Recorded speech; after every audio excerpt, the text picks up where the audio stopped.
Hoy nos proponemos investigar sistemas que nos permitan experimentar eso que está más allá del cuerpo físico, eso que pertenece a otras dimensiones de la naturaleza y del cosmos.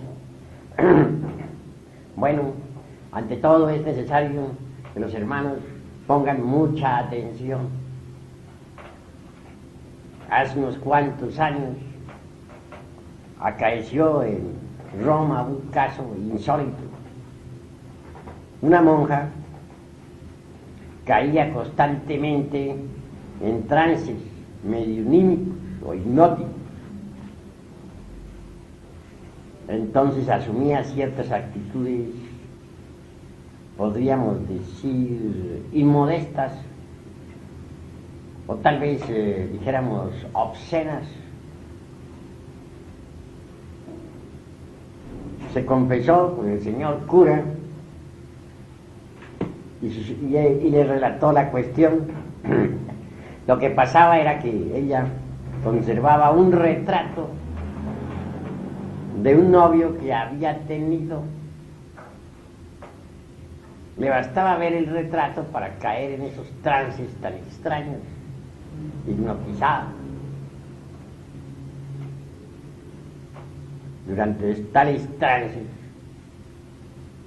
estaba pues en la actitud de una mujer que está en la cópula química, metafísica.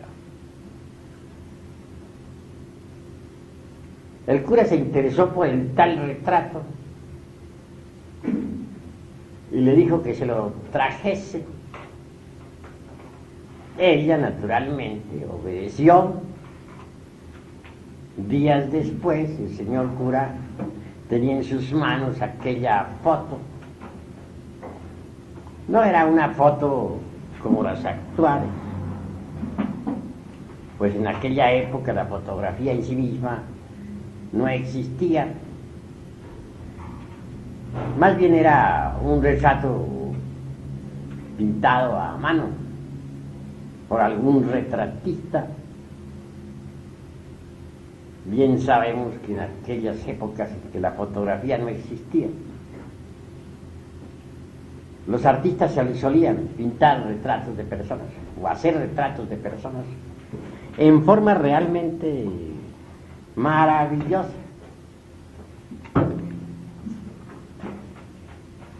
Mas al examinar aquel retrato se pudo evidenciar claramente que tenía un marco bastante interesante, un marco lleno de piedras, no diría preciosas, sino más bien piedras de adorno, piedras falsas o fantasías, pero que en todo caso eran brillantes.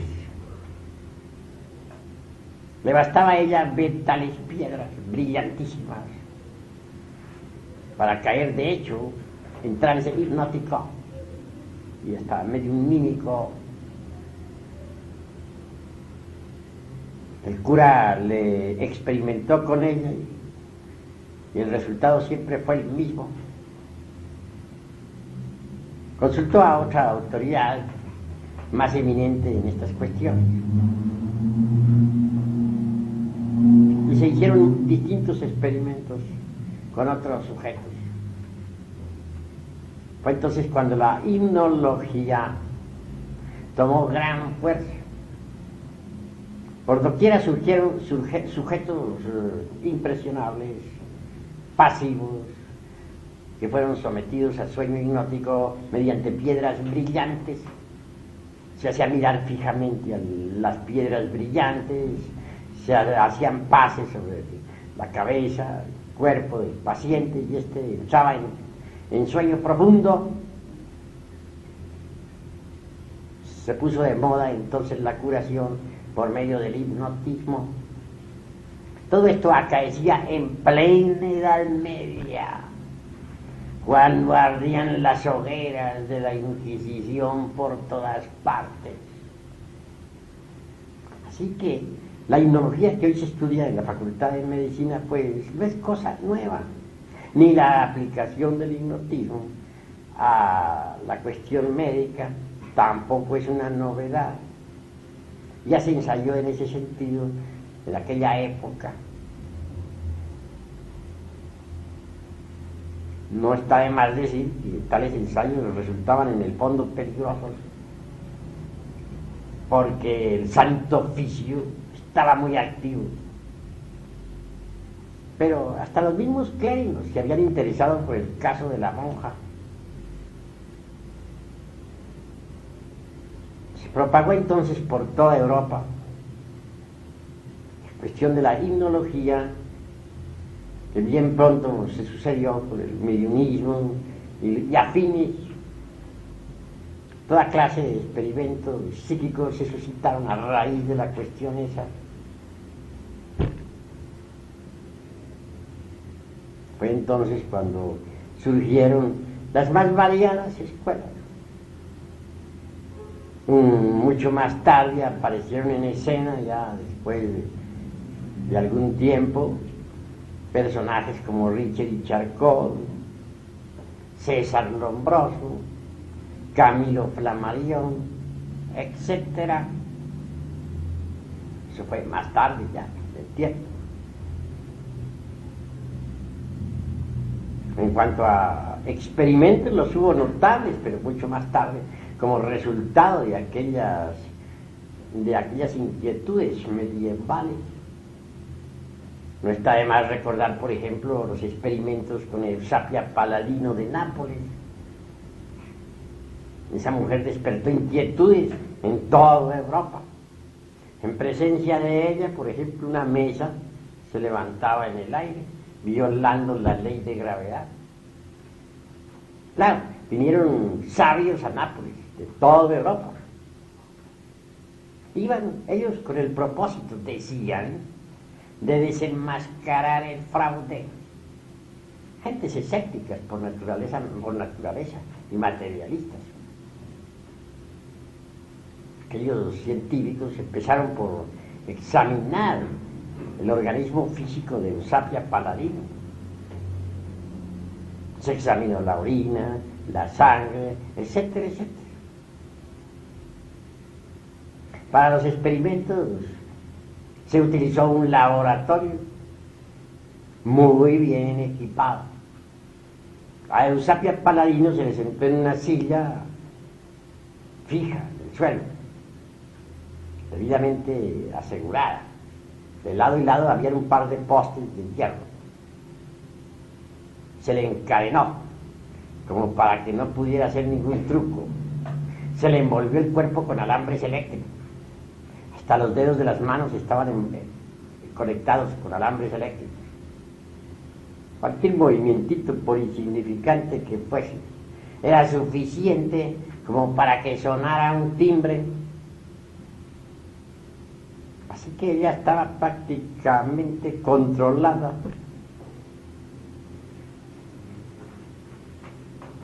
Sin embargo, después de las correspondientes sesiones, o digo yo, después de caer ella en trance hipnótico, se sucedieron fenómenos extraordinarios. Ciertamente una mesa levitó en el aire, se tomaron fotografías, se pudo verificar que no había ningún truco. Los científicos se convencieron hasta la saciedad de tal hecho y no les quedó más remedio que rendirse ante la evidencia.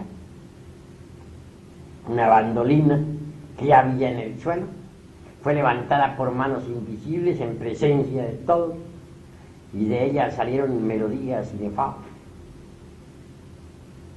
Un aparato de música que estaba metido dentro de una caja de acero herméticamente cerrada y debidamente cargada con electricidad a alta tensión, resonó deliciosamente, tocada por manos invisibles.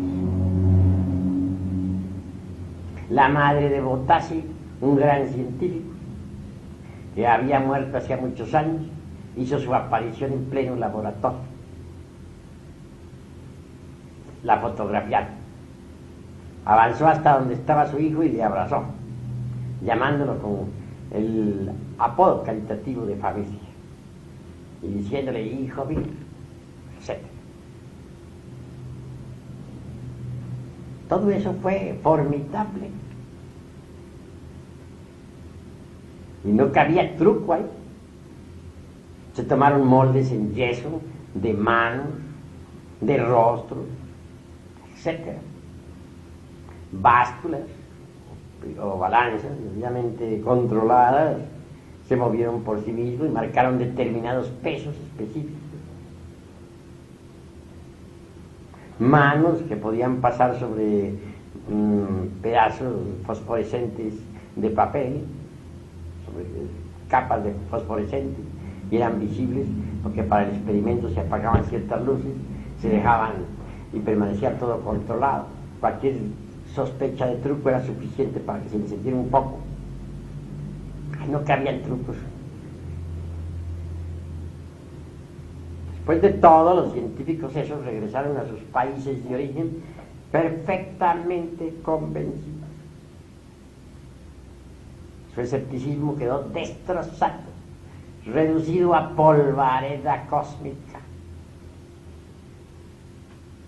Fueron formidables tales experimentos.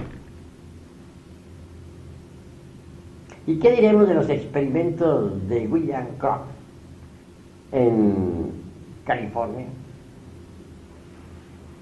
En esa casa en una casa de Millville, acaecieron fenómenos insólitos. Comenzó a llover piedras sin motivo alguno dentro del interior de la casa. Lo curioso es que unas piedras salían por una ventana y entraban por otra. Movimientos extraños que no se correspondían en modo alguno a las leyes de la física. Mesas que se levantaban en el aire, sillas que iban y venían flotando en la atmósfera. Cosas extraordinarias. Fue entonces cuando a William Kroc, aquel que descubriera la materia radiante, aquel que la presentara en sus famosos tubos de cristal, le tocara también experimentar. Él notó que todos esos fenómenos se sucedían en presencia de dos señoritas de la casa, las dos señoritas Fox. Arregló entonces también un laboratorio, invitó a todos los científicos del mundo a estudiar el fenómeno y comenzaron los experimentos. Estas señoritas eran metidas dentro de una cámara debidamente encadenadas para asegurarse de que no iban a hacer ningún truco. Y luego venían los fenómenos. Se materializó entonces Katie King, una mujer muerta hacía muchísimos años. Se hizo visible y tangible en pleno laboratorio y estuvo materializándose durante 3 años seguidos. Las señoritas Fox, en tanto, caían en estado de trance. Se nos ha dicho que para esas materializaciones había que utilizar la fuerza vital de esas señoritas. Lo cierto fue que se condensaba aquella aparición ante todos los científicos. Se tomaron fotografías por cantidades. 3 años seguidos de materialización de Katie King. A los 3 años se despidió de todos los científicos. Dijo, ya he cumplido mi misión aquí en el mundo físico. Les he demostrado que los difuntos continuamos viviendo en los mundos superiores. A eso he venido y mi misión está cumplida. Se despidió de todos entre lágrimas y sollozos. Las cámaras de fotografía fueron registrando los procesos de desmaterialización de aquella difunta. Todavía les dejó materializado un bucle de cabello, como recuerdo. Sabios vinieron, repito, de toda Europa, incrédulos todos en un 100%. Sin embargo, tuvieron que convencerse, porque hechos son hechos y ante los hechos tenemos que rendirnos. Después de aquel de aquellos experimentos de Kajetina. Quedó demostrado físicamente la realidad del más allá. ¿Y qué diremos de aquel medium hume francés que en estado de trance flotaba en la atmósfera? Que flotando en la atmósfera sentado sobre una silla salió por una ventana y entró por otra en un alto piso, que metía el rostro entre carbones encendidos y no se quemaba, etcétera. Fueron fenómenos de orden popular. ¿Cómo negarlo cuando los científicos los comprobaron?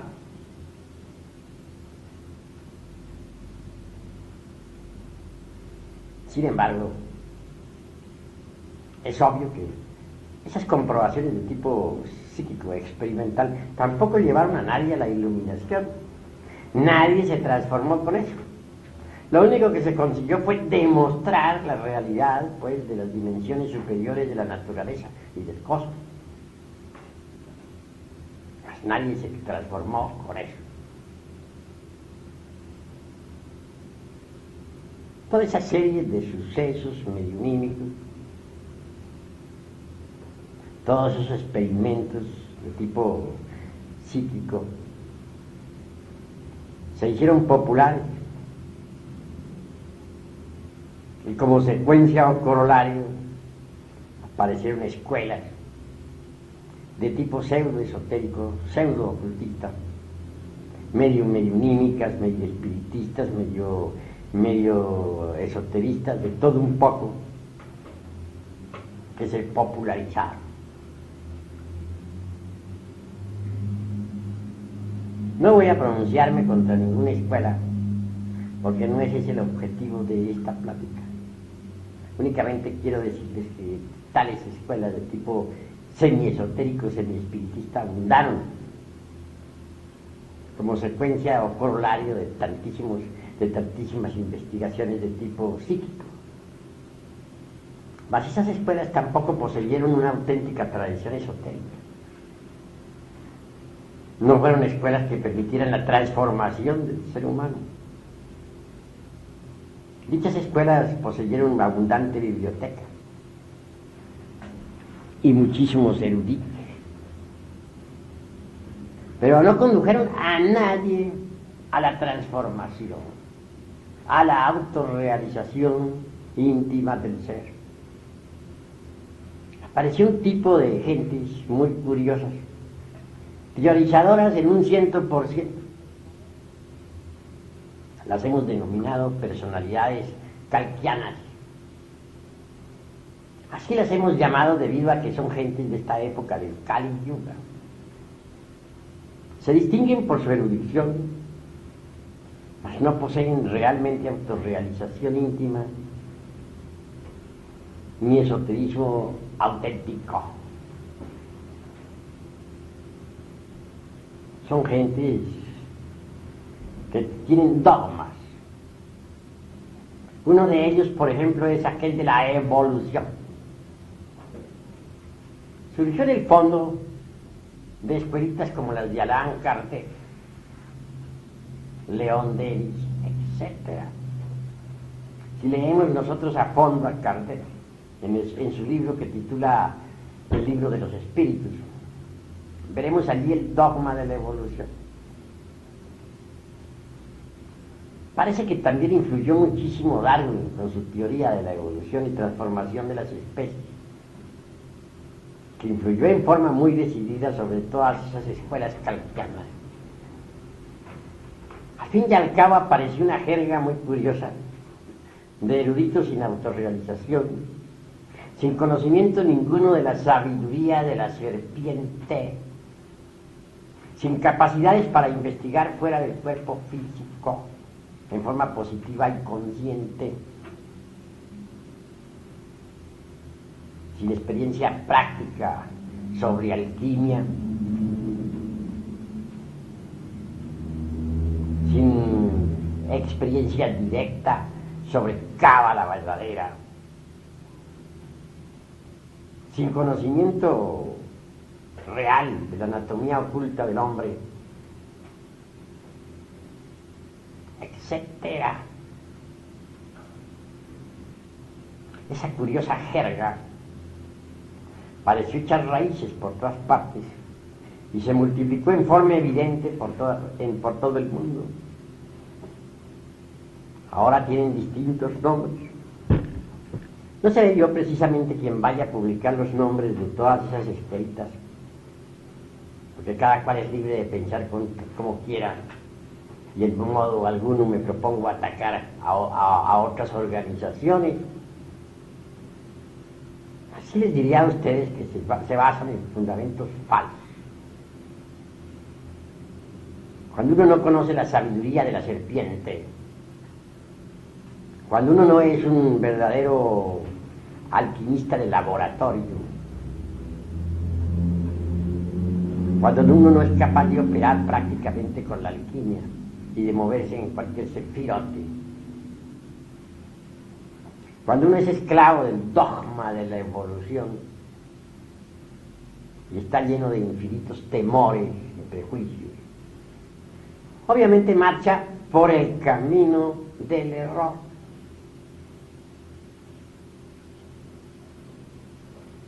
El dogma de la evolución, por ejemplo, es completamente falso. No tiene basamentos sólidos sobre los cuales poder sostenerse. Se dice que uno va evolucionando en cada reencarnación, poco a poco, hasta que llegue el momento en que se libera después de millones de existencias. Cuando alguien ha tomado en serio tal teoría, no se preocupa realmente por trabajar sobre sí mismo, porque se dice a sí mismo, pues algún día llegaré, si no llego ahora llegaré dentro de 1 millón de vidas. En esas condiciones pierde el tiempo y al fin lo sorprende el hecho de que se agota su ciclo de existencia y no le queda más remedio que ingresar en la involución sumergida de los mundos infiernos. Ha perdido su tiempo. Tales escuelas, entre otras, le infundieron a las gentes temor sobre el Kundalini. Eso es peligroso, que eso si se desvía el Kundalini por otro lado, se despiertan las más terribles pasiones, que se vuelve loco. Entonces, ¿para qué le hablan a la gente del Kundalini? Pues mejor sería que no lo citaran. Para luego decir que es peligroso, pues mejor no le digan nada. Primero le hablan bellezas sobre la Kundalini, que abre todos los chakras, que desarrolla todos los poderes, que lo conduce a uno a la iluminación, etc. Y después le salen con que es peligroso, que mejor no se metan. Mejor, en esas condiciones se va al fracaso, pues claro. Primero le dicen una cosa y luego le dicen otra, le dicen que no despierte el Kundalini porque es peligroso. Entonces, ¿para qué se lo mencionan si es peligroso?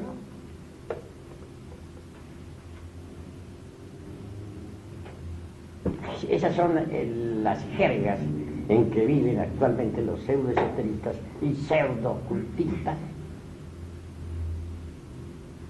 Gravísimo es.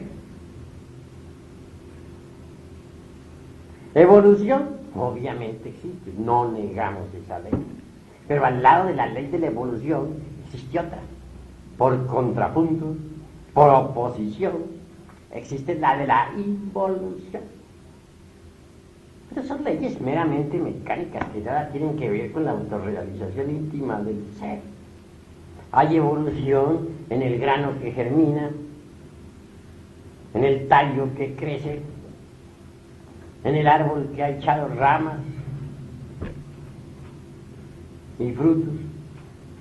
Hay involución en la planta que se marchita, que decrece y al fin se convierte en un montón de leños. Hay evolución en la criatura que se gesta dentro del vientre materno, en el niño que nace, que se desarrolla, en el adolescente, en el joven que lucha por la existencia, en el hombre maduro y fuerte, etc. Pero hay involución también en el anciano, en el hombre que cada día envejece más y más, y que al fin entra en estado de decrepitud y muere. procesos meramente naturales. No negamos en modo alguno la existencia de estas dos leyes. En lo que no estamos de acuerdo es en atribuirle a las mismas principios y conceptos completamente equivocados. Toda esta jerga de tipo dogmático, toda esta pseudosapiencia teórica de las distintas escuelas del pseudo-ocultismo y pseudo-esoterismo barato, surgieron en realidad como secuencia o corolario de todo ese psiquismo anterior, espiritismo, mediunismo, mesas parlantes, sujetos en trance, etc. Entonces esa jerga no tiene realmente fundamentos sólidos, no tiene sistema de investigación superior, porque en modo alguno me parece correcto que querramos nosotros basar nuestros experimentos exclusivamente en sujetos pasivos, medínicos.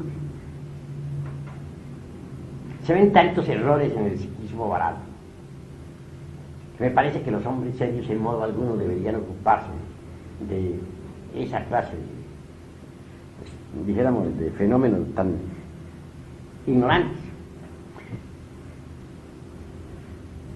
Como cita diré algo muy interesante.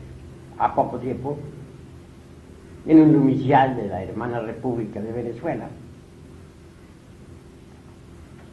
cierta mujer de tipo mediunímico cayó en estado de trance. Una dama que todavía no había disuelto el ego y que por lo tanto en modo alguno estaba preparada para recibir desideratos cósmicos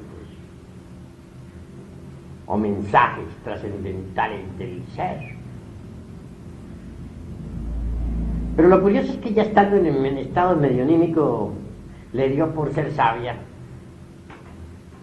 llamó a fulano de tal y le dijo: tú has recibido la primera iniciación de misterios mayores, tú fulano de tal tienes la cuarta, tú, sultano, la quinta. Total, que todos los hermanitos de ese inicial resultaron mahatmas, puros hierofantes. Ahí no había ninguno chiquito, todos eran grandotes. Hermanitos recién llegados ya eran hierofantes. Afortunadamente ese lumicial se cerró, gracias a Dios, porque habían caído en un estado de locura insoportable. De cuando en cuando se dan esos casos en los lumiciales de algún psíquico cargado de yoes, subjetivo en un 100%, que cae en trance y ya se nos vuelve sabio. Todo esto nos está indicando, mis estimables hermanos, que no es el psiquismo barato, ni el mediunismo, ni los estados incoherentes e imprecisos de una mente desordenada, lo que pueda llevarnos a nosotros realmente a la iluminación. Obviamente no. Existe también la yoga. No quiero pronunciarme contra la yoga, pero sí señalaré algunos peligros. No negamos que algunos de esos anacoretas han conseguido hacerse verdaderos atletas de la meditación, en ese estado de éxtasis. Suele suceder que la esencia del yoguín se desembotelle, se escape del ego, y en ausencia del ego, la esencia puede sumergirse entre el vacío iluminado Aquí hay ausencia de hombres y de dioses, pero se escuchan las palabras del Eterno. Sumergidos tales santos en meditación profunda, experimentan eso que no es del tiempo. Eso es la verdad. Pero más pasado el éxtasis, el chamadhi, retornan otra vez como el genio de Aladino a la botella. Se meten entre el ego para continuar con sus penitencias. Un día de esos tantos puede que se escapen en un Mahasamadhi, se desencarnen. Como la esencia está acostumbrada ya por disciplina escaparse, salirse del ego. Entonces procederá así, con la muerte del físico. Y esa esencia podrá inclusive hasta viajar a los planetas del Cristo. Planetas que giran alrededor de nuestro sistema solar, como giran los planetas físicos. Sí gozarán de un samadhi delicioso. Sucede que en los planetas del Cristo existe otra naturaleza muy distinta a la nuestra. Así como la naturaleza nuestra, la del mundo físico, está sometida a los procesos de nacimiento, crecimiento, desarrollo y muerte. La naturaleza de los planetas del Cristo que giran alrededor del Sol es diferente. Esa naturaleza es inmutable, eterna. No está sometida a cambios ni a muerte. Por lo tanto, quienes viven en los planetas del Cristo son felices, gozan en su interior, pues, de los esplendores del Cristo íntimo y viven en un éxtasis permanente. Así estos yoguines desembotellados gozarán por un tiempo de la felicidad de los planetas del Cristo. Podrán flotar en el ambiente circundante, mas con asombro tales yoguines verán que no son habitantes de esos mundos. Se les admite de visita, pero que realmente no tienen derecho a existir allí. Tan tremendas realidades les lleva a comprender que aún están incompletos, que no están liberados como lo suponían antes de morir. Y con dolor regresan nuevamente, como el genio de la lámpara de Aladino a la botella, es decir, al ego. Así, hay muchos que en el Oriente, en el Tíbet, se consideraban santos e iluminados, que desencarnaron en Mahasamadhi, y que el pueblo veneró como a dioses, viven ahora en el mundo occidental convertidos en personas vulgares, comunes y corrientes. De manera, pues, que si uno no aniquila el ego, no logra la liberación final. Esa es la cruda realidad de los hechos. Aunque practique muchos ejercicios yógicos, aunque se encierre en cavernas aislado del mundo, alimentándose con hierbas por ahí silvestres, etc. Si no destruye el ego, no se libera. Bien, se ha hablado mucho en las escuelas de tipo pseudo-esotérico y pseudo-ocultista sobre la constitución septenaria del hombre. Todas esas escuelas escuelas calquianas que diríamos, tienen abundante biblioteca. Hay obras donde se menciona claramente los 7 cuerpos del hombre y donde se afirma en forma enfática que toda criatura humana tiene ya los 7 cuerpos. De acuerdo con eso, todos ya son maestros. ¿Pero a qué se deben esos errores? Pues a erróneas interpretaciones sobre la cultura oriental.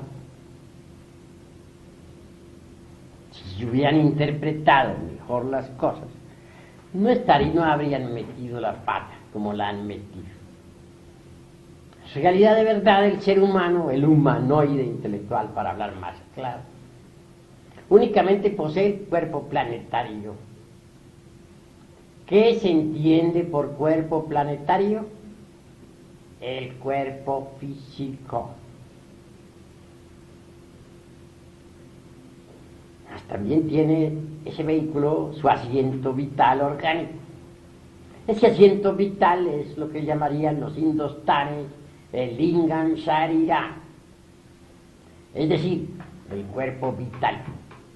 Pero cuerpo vital y cuerpo físico son lo mismo, son un solo cuerpo, porque el llamado cuerpo vital o doble etérico, para usar esta vez los términos de las gentes de esta edad calquiana, no es más que la parte superior del cuerpo físico. Esto es, el cuerpo físico es tetradimensional, tiene 4 dimensiones. La cuarta, vertical, está formada por el cuerpo vital, o lingam sharira. Pero dejando a un lado esta cuestión del cuerpo planetario con su asiento vital orgánico, ¿qué es lo que tiene el humanoide? Lo único que en realidad tiene adentro es un montón de diablos. Será un poco duro decir esto, pero es la verdad. Aquellos que hayan destruido el ego, que por lo tanto gocen de la verdadera conciencia despierta, podrán verificar por sí mismos lo que estoy en estos instantes afirmando. Hay algo digno, sí, en el humanoide, no lo negamos, la esencia, o el buddhata, como dicen los orientales, hablando a la luz del zen o del chan. Esa esencia está desgraciadamente enfrascada entre los diversos elementos inhumanos que en nuestro interior cargamos. De manera que esos elementos inhumanos son en realidad de verdad un montón de diablos, los demonios rojos de Set, como se dijera en el Alto y Bajo Egipto.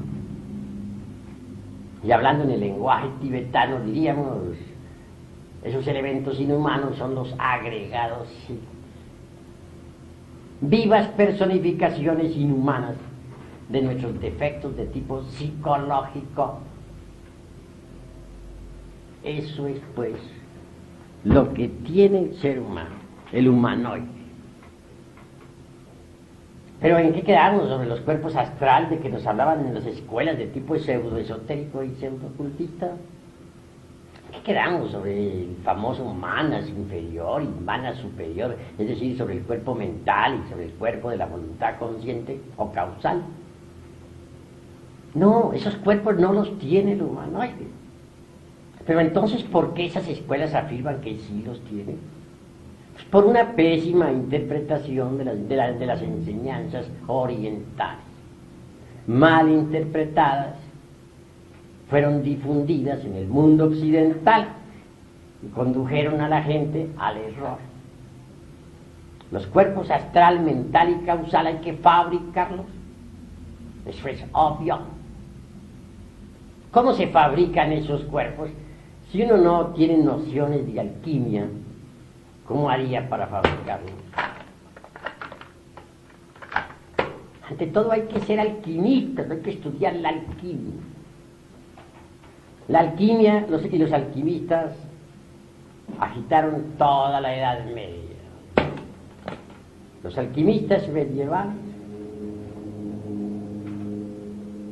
pudieron salvarse gracias a que decían estaban buscando la fórmula para hacer oro, que su anhelo era ayudar al rey, al gobierno, en cada nación. Así de esa forma y de ese modo escaparon de la hoguera. Se les llamaba también los sopladores. En casa de los alquimistas nunca faltaba todo un laboratorio. Ahí se veían unos enormes fuelles de esos antiguos que para estar soplando el fuego. Se veían crisoles, se veían enormes ollas, chimeneas, etcétera, etcétera, etcétera, todos los utensilios propios del laboratorio. Cuando alguien visitaba la casa, sabía que se encontraba en presencia de un alquimista. Algunos hasta podían fabricar jabones también como para disimular la cosa, pero por lo común todos esos artefactos y utensilios del laboratorio no eran más que el símbolo viviente del cuerpo de doctrina. Se había tomado la alquimia de Egipto, la trajeron a Europa los árabes y la aceptaron muchísimos monjes medievales, eminentes maestros, etc. Ahí tenemos, como para citar algunos personajes, al abate Tritemus, un monje benedictino, alquimista. Fue el maestro nada menos que de Paracelso, otro gran médico y alquimista, que logró la transmutación del plomo en oro y que también consiguió la piedra filosofal y el elixir de larga vida. Paracelso aún vive todavía. Personalmente yo le conozco. Quienes crean que Paracelso murió están muy equivocados. Y en cuanto al doctor Juan Fausto, médico encantador y mago, que viajara en su caballo desde Praga hasta Varsovia, que asombrara a todo el mundo en aquella época, transmutó el plomo en oro y aún existe. El único que sí no logró mayores triunfos de entre los 3 discípulos del abate Tritemus fue Cornelio Agripa. Este hombre cometió el error de ponerse a teorizar. Se pasó su vida razonando, sacando silogismos, prosilogismos, metido dentro del círculo vicioso del razonamiento. Cuando quiso hacer la gran obra, ya estaba muy viejo.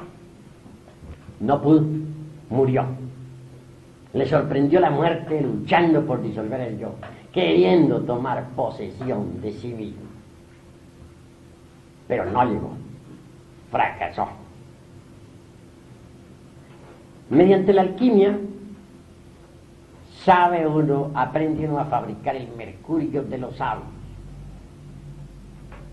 con el que puede fabricar los cuerpos existenciales superiores del ser, indubitablemente transformando el exiohejari, es decir, el esperma sagrado. Se elabora el mercurio de los sabios. Indubitablemente, tal materia venerable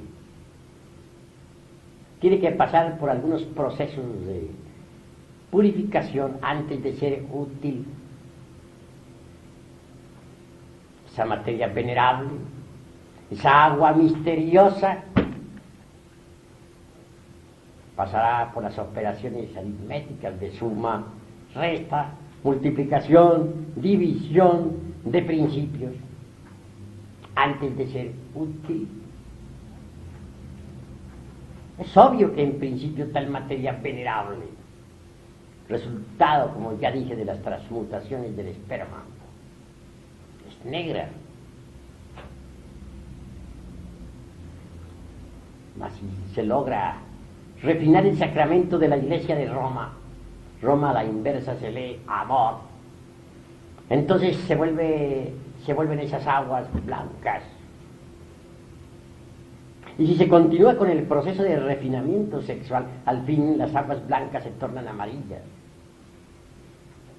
Al llegar a estas alturas, el azufre es liberado de sus prisiones o centros magnéticos ubicados en los infiernos atómicos del hombre, El azufre es el fuego y es liberado. Este se mezcla entonces con el mercurio. Y así obtenemos el mercurio azufrado, que asciende por el canal medular espinal hasta el cerebro. El excedente de tal mercurio, después de saturar las células orgánicas, viene a cristalizar dentro de nuestro cuerpo en la forma extraordinaria y maravillosa del vehículo astral o sideral. Quien posee un cuerpo astral sabe que lo tiene, porque puede andar con él, puede flotar en el espacio con él, puede transportarse a otros mundos con él mismo, etc. Es una especie de doble organismo, extraordinario, formidable, maravilloso. Una vez que uno se encuentra en posesión de un cuerpo astral, puede darse el lujo de crear para su uso particular un cuerpo mental. Este viene a ser el resultado también de las condensaciones del mercurio. Cuando el mercurio condensa en la forma del cuerpo de la mente, nos transforma. Alguien que posee un cuerpo mental puede absorberse la sabiduría de la naturaleza. Tiene acceso a todos los templos de Hermes Trismegisto, el 3 veces grande Dios Ibis de todo. Cuando uno ya ha logrado tal éxito, está preparado para fabricar el cuerpo de la voluntad consciente. Este también viene a cristalizar con las condensaciones del mercurio de los sabios. Así que alguien que tenga los cuerpos físico, astral, mental y causal, de hecho, puede recibir los principios étnicos, búdicos o anímicos que lo convierten en hombre real. Esto quiere decir que antes de ese instante no se es hombre. Antes de ese momento uno no es más que un animal intelectual. Un profesor de medicina en el Distrito Federal decía que estos seres humanos, que así se llaman, no son más que mamíferos racionales. Decir mamíferos racionales o mamíferos intelectuales, pues es lo mismo. Hagamos pues una plena diferenciación entre lo que son los mamíferos intelectuales y lo que es el hombre. Y solo quien posea esos vehículos es hombre. Ahora bien, una cosa es ser hombre real y otra cosa es tener capacidades para ser un investigador competente de la vida en los mundos superiores. Un hombre puede ser hombre en el sentido más completo de la palabra y sin embargo no ser un investigador competente de la vida en los mundos superiores. Para hacerlo tiene que eliminar el ego. No es por medio del mediumismo como se va a obtener datos exactos sobre la vida en los mundos superiores, sobre los misterios de ultratumba. No es con sujetos en estado de hipnosis como podemos nosotros tener algunas referencias sobre el más allá. No. Quien quiera, verdad, convertirse en un iluminado, en un hombre consciente, en un investigador de verdad en los mundos superiores, tiene que destruir el ego. Es decir, pasar por la aniquilación budista que tanto martiriza, que tanto molesta de verdad a los fanáticos de las escuelas pseudoesoteristas y pseudoocultistas. Mas si uno no pasa por la gran aniquilación, si uno no logra dejar de existir aquí en los mundos internos como ego, jamás tendrá tampoco la lucidez verdadera, la objetividad exacta, como para poder en verdad ser un investigador serio e idóneo de la vida en los mundos superiores.